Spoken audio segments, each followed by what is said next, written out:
Good morning and welcome to Barely Homesteading. We recently hit a milestone on our channel. We have over 1,000 subscribers. And so to celebrate that, we've got an extra video for you this week. This video is a basic homesteading class that Mama Bear and I did a couple years ago at a family reunion. And so we talk about sort of the basics of homesteading and our thoughts on what homesteading is and how to get started in it. So, hope you'll enjoy it. All right, so welcome to Basics of Homesteading. We are going to be talking about a lot of just the general ideas of homesteading and kind of how you can take this idea of homesteading and make it your own. How anybody can do it, anywhere you live. Right. Apartment to 1,000 acres. Yep.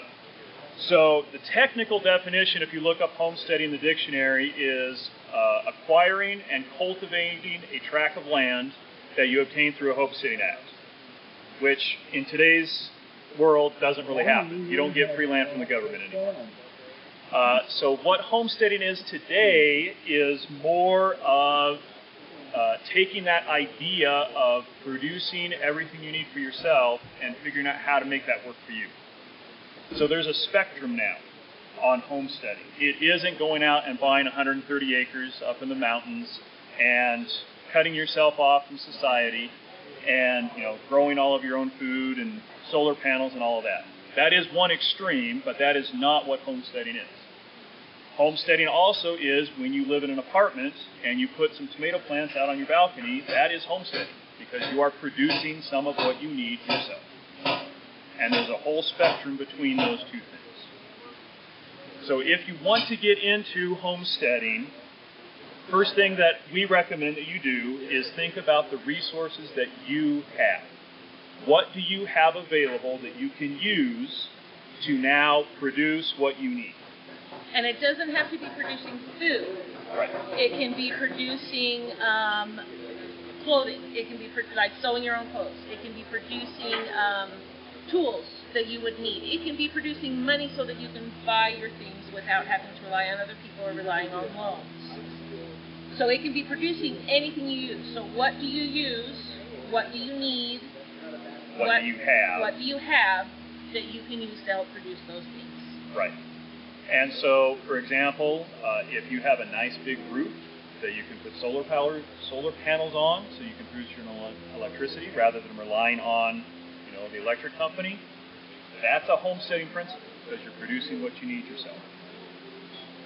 So, we did buy 130 acres of timberland out in the mountains, and so one of the resources that we have is we have a lot of timber.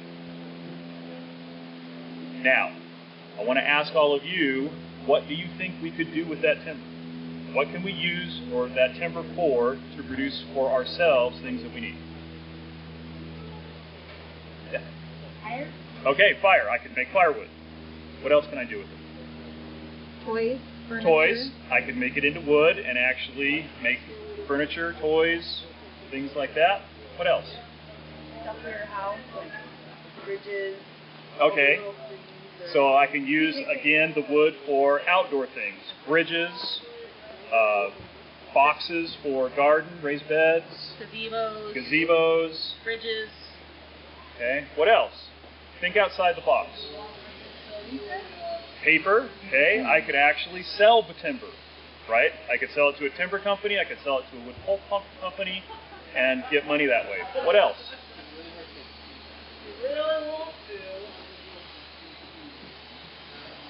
So most a log cabin. Okay, we could build a log cabin on our property and rent it out as a Thoreau experience, and there are people who will pay a lot of money for that. There are a lot of money that will pay, people that will pay to come have a homesteading experience to see if they like it before they try it, or because they are in a position where at this point they can't do it for themselves, so they come and do that for their vacation. Right.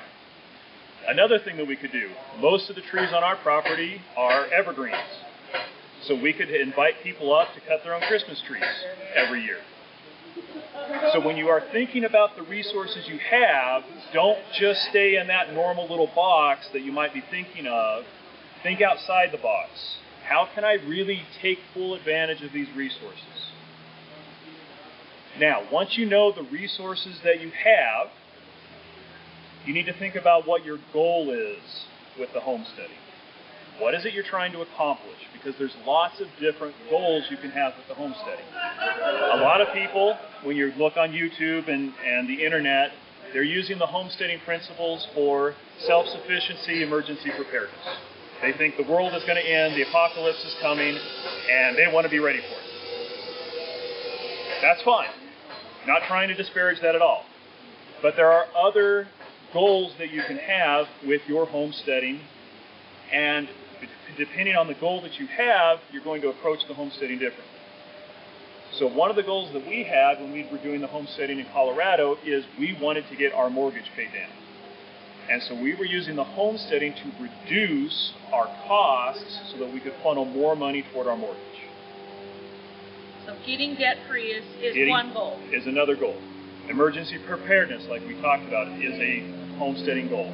Self-sufficiency, living up in the mountains completely cut off from the grid, that's also a goal. A lot of people have health issues and have to end up preparing or making their own food because they cannot eat what is being purchased at a grocery store. And so their goal may be either better health because the food is organic or homegrown, or because it contains the things that they can eat or consume without harm to their body because of allergies or other issues. Right. So you need to think about your goal, because if you're approaching homesteading from an emergency preparedness perspective, you're going to be doing a lot different things than if you're approaching it from a get-out-of-debt perspective. Because your emergency preparedness perspective is going to cost you a lot more in the long run, and you don't want to necessarily take on some of those projects that aren't going to pay off in getting your costs down. So you need to think really hard about what your goal is. Then you need to figure out how to make your resources align to your goal. So, if our goal is to get our debt down, and we got a whole bunch of timber, easiest way to do that is call up the local timber company and say, hey, come cut 20 acres of trees and pay us for it. But if we're doing emergency preparedness, we don't want to do that necessarily, because we want that timber for ourselves. We want it for firewood, we want it for lumber that we can use ourselves, and so you're going to be approaching those resources differently depending upon what your goal is. Now, timber is one resource that we have, but there are lots of other resources. Your knowledge is one resource. What do you know? What do you have in your head? Do you have skills of sewing? Your job is a resource. Do you have a job outside of the home? Those types of things. What kind of books do you have? Do you have animal skills? Do you have gardening skills?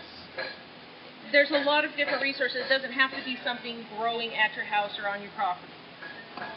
And so that knowledge that you have is one of the resources that you need to cultivate. And so once you have identified some of those resources and your goals, what I would recommend is that you ask yourself 3 questions. First question is, what can I do? Second question is, what can I do if? And the third question is, what can't I do? Or in other words, what do I have to have someone else do for me? So if I'm putting in solar panels, can I do that myself? Well, probably not. I can't make the solar panels myself. I have to get permits. I probably don't want to be climbing up on my roof doing that. And so that's something that I probably want to have someone else do. But can I get a chainsaw and go cut down timber? Yeah, I can if I have a chainsaw. Or can I grow tomatoes? Well, yeah. All you need is some dirt and go buy a tomato at the grocery store, put it in the ground, and if you water it, tomatoes are going to grow. So what can I do? What can I do if? And what do I need someone else to do? And then you need to take those projects to get you to your goal and start turning those things that are what can't I do into what can I do. By either getting the tools that you need or getting the knowledge and skills that you need so that you don't have to rely on the other people as much. That's the homesteading principle. Turning what you can't do into what you can do. That's really what homesteading is. And a lot of times that takes a stop or a step at what can I do if. Right. I can can, but I may not be able to can this giant amount of food unless I have help, because it's just too much. Or if I need maybe more bottles. I can can this if I have the help of my children or a friend or something like that. So one of the projects that we're taking on right now is putting a wood stove into our house. Bought a new house, doesn't have a wood stove, and we're homesteading. We want to heat our house ourselves, so we're putting a wood stove in. We cannot put a wood stove in ourselves. We can't make a wood stove. I definitely do not want to be cutting through the roof to put a chimney in. So that is something that we cannot do. In order to put the wood stove in, we need to cut or take out a wall and put in an open space so that we get good flow circulation. That is something I can do if I have the right beam to replace the load-bearing wall with. But I know how to do that once I get the right beam to do it. And then once we have that wall changed out and the wood stove in, we can heat our home ourselves because we can cut our own firewood, split our own firewood, etc. So we're taking that what can't we do and turning it into what can we do to align with our goals. And so the first part of homesteading, everyone thinks of homesteading as a lot of work. I got to get out there, I got to get it done. That's not the first part of homesteading. The first part of homesteading is all intellectual. What do I have? What do I want to do with it? And how do I get there? And so those are questions you have to ask yourselves. I can't tell you how to homestead because you've got to figure out how to homestead for yourself. You have to, what are my needs? What kind of lifestyle do I want? And how do I get there? Right. And you each choose your own, each have your own needs, own personalities, own physical needs, emotional needs, whatever. And so you have to tailor your journey to yourselves. Right. And then the last thing is you need to be flexible. If you're going to take this homesteading thing on, you are going to fail. Okay, this is the pep talk part of the lecture. You are going to fail. That's okay. Nothing will work out the way you initially planned. Absolutely. And failure is going to happen. And failure is a wonderful thing if you learn from it. If it discourages you and you give up, then failure is not working for you. You want to turn that failure into a resource that is working for you. So, we in Colorado had a friend of ours that said, I have 2 goats. Do you want them? And we said, yes, we'll take your 2 goats. And we were not prepared. We did not have a fenced-in area. We did not have a shelter. And we said, give us a couple weeks so we can get ready. And winter dragged on longer than it was supposed to. And she finally said, we're dropping the goats off tomorrow, whether you're ready or not. So we got 2 goats, and we were not ready. And we finally, once the ground thawed, we were able to fence off our pasture. And guess what? Goats are escape artists. And they got out, like every day, sometimes twice a day. And so it almost got to be a joke that in the evening we would get a knock on our door from somebody that was driving on the road saying, hey, your goats are out. And we were just waiting for it. Well, we were checking too. We weren't just letting them wander out. But we would check, and they would be there, and 5 minutes later we'd get the knock.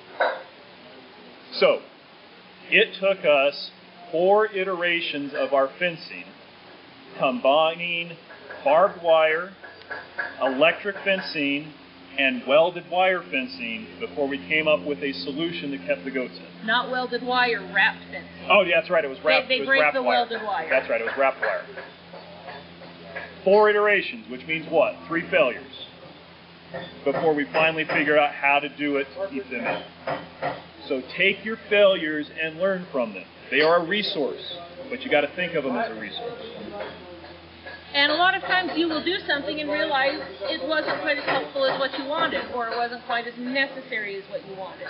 Your journey will change while you are on it, and your needs change, or you realize it's just not quite what you thought. And there's a lot of things that we do, going back to the I can, what can I do if. I can sew clothes. I know how to sew clothes. I know how to knit. I know how to crochet. But it costs more to buy yarn to make a sweater than it does to just go buy the sweater. So I have the skills, but we have decided that that's not going to help us reach our goal of debt-free living to have me make our own clothes, because it's honestly not cheaper. And it doesn't look as good either. I can do it. It doesn't mean it's pretty. So, that was an avenue we explored, but that was an avenue that did not help us reach our goal. So we said, it's a good skill to know, but we're going to move our times and our talents over to another area. And so along with that idea of failure and being flexible, you're going to have to try some things. And so think about where you are with your what can I do if, and what can't I do, and start moving some of those things into those earlier categories. For example, we decided we were going to start producing a lot of our own food on site, and so we said this year we're going to do meat chickens. And so we bought 25 meat chickens, and we raised them from chicks, and we processed them all, and those were the scrawniest little birds I've ever had. And so the next year we said, we're not doing meat chickens, but let's try turkeys. Guess what? Our Thanksgiving turkey was a 30-pound turkey after we processed it. That's not with the feathers and all, that was the actual processed turkey. And so we found that turkeys for us were way more cost effective than those scrawny little meat chickens. But if we hadn't tried it, we never would have known. And part of that was due to our location, and that's another thing you have to be aware of. We could not grow the hardiest versions of meat chickens because they are genetically grown to grow so fast. And at 8,000 feet altitude, animals that grow that fast, their hearts cannot keep up with it, and at 8,000 feet altitude, they have heart attacks and die. Yeah. So we could not grow the bulkiest meat birds because of our location. They would just start dying. So when we tried kind of an intermediate breed, it wasn't enough. They were just kind of tough and scrawny. They still tasted fine. I mean, you can still live off of them, but they just weren't quite what we had been hoping for. So we decided turkeys worked out a lot better. And so that's really how you get started in homesteading. Figure out where you want to go to and how you want to get there. And then be prepared for failure and spring back from that failure. So what questions do you folks have about homesteading before we get into our kind of specific skill classes of chainsaws and carding and spinning? Yeah? Can you speak a little bit about time? I'm just amazed that you have a job and still do all of this. So homesteading is great if you have nothing else that you are doing and can focus entirely on that. If you still have a full-time job and a family and church and all of these other things that you're doing, you kind of have to start giving up some other things. So watching TV, out. Going to sporting events, out. Friends, pretty much out. And I say that jokingly, but you have to start giving up other things because time is a resource and you have a limited amount of time. But you can also use that time to make your goals, and this is one reason why knowing what your goals are and knowing what you want to do is so important, so you don't spend a whole lot of time doing something that won't help you reach your goals. Right. And and another thing is don't jump in the deep end like we did with the goats. Because we got those goats and all of a sudden we were in a rush and we were in a time crunch to get those fences up. And it would have been a lot better if we would have taken our time, got the fences done correctly, and then got the goats. It would have saved us on the time and we wouldn't have had to push aside so many other things to finish that project. And the other thing is you start to get creative in what you're doing. So you start combining things. So spending time with the kids, well, you now spend time with the kids weeding the garden or setting up a fence for the goats. You start to, what else? You start combining things so that you are spending less time on individual things, you're bringing them together. Yeah, but there are a couple things that are very important, and one is you do need rest time. If you overwork yourself, and it's easy to do homesteading, You So will hurt. overwork yourself homesteading. Overwork yourself homesteading, or jump in too deep and try to do too big of a garden at once.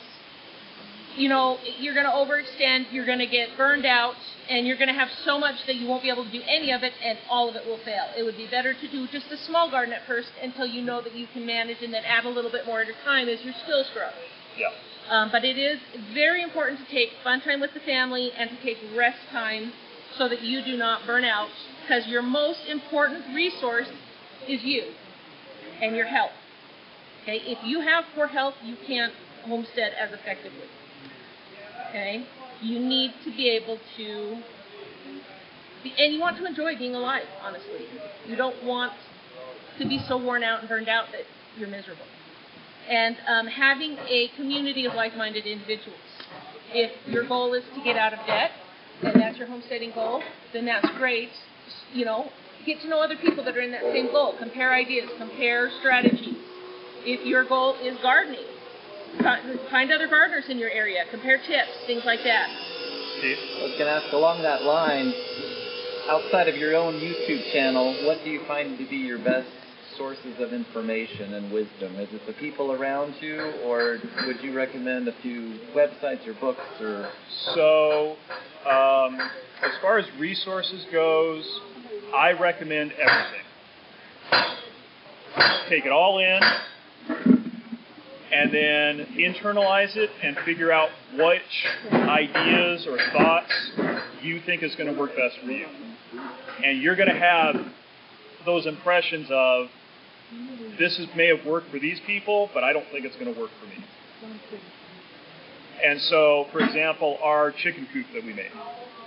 I looked on YouTube channels, I looked on the web, we have some homesteading books, I looked into that, and then I sat and thought about it for, 3 months? At least.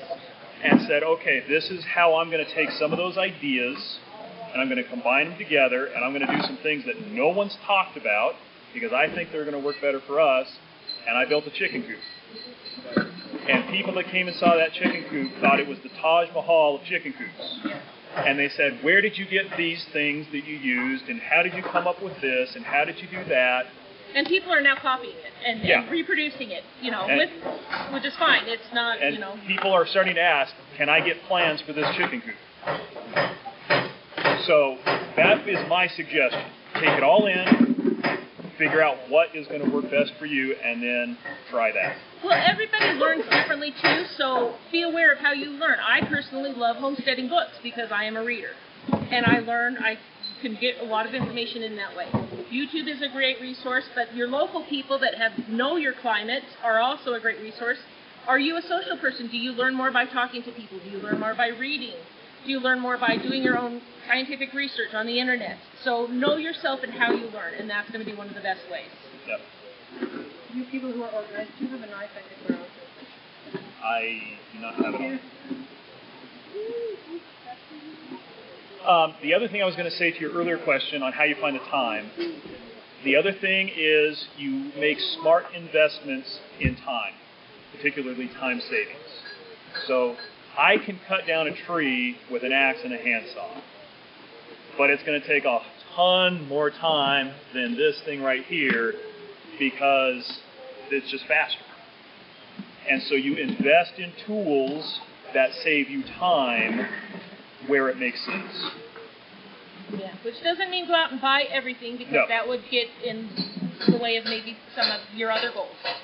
But you make smart investments. And an investment is something that pays off more in the long run. That's the definition of investment. I remember when you got your four-wheeler and you said, I should have done this 10 years ago. Yeah. Just having that to be able to get around your property faster, carry heavier buckets so you're not wearing yourself out physically, things like that. Take that all into consideration. Our pickup truck was a fantastic investment. And that's what it was. It was an investment. Because it has been so useful not only for the homesteading, but just for a lot of the other things we're doing. So you need to think about time, because time is a resource. And you would think about money the same way. Yes. If I spend money on a truck, I may not be able to buy a tractor, or I may, other things. You got to decide where your time and where your money are going to be most effective. And then again, sit down, decide, did this project work out? Was this an effective use of my time and money? And then either keep going or funnel it somewhere else. Right. Because time and money are not, for most of us, they are not unlimited. And there's an exchange rate there between time and money. Sometimes spending more time means spending less money. And sometimes spending more money means less time. So. And then that just, whatever your circumstances are. Any other questions? Comments? Corrections? So, but anyway. All right, well, thank you. Appreciate you being here. And always remember to use it up, wear it out, make it do or do without.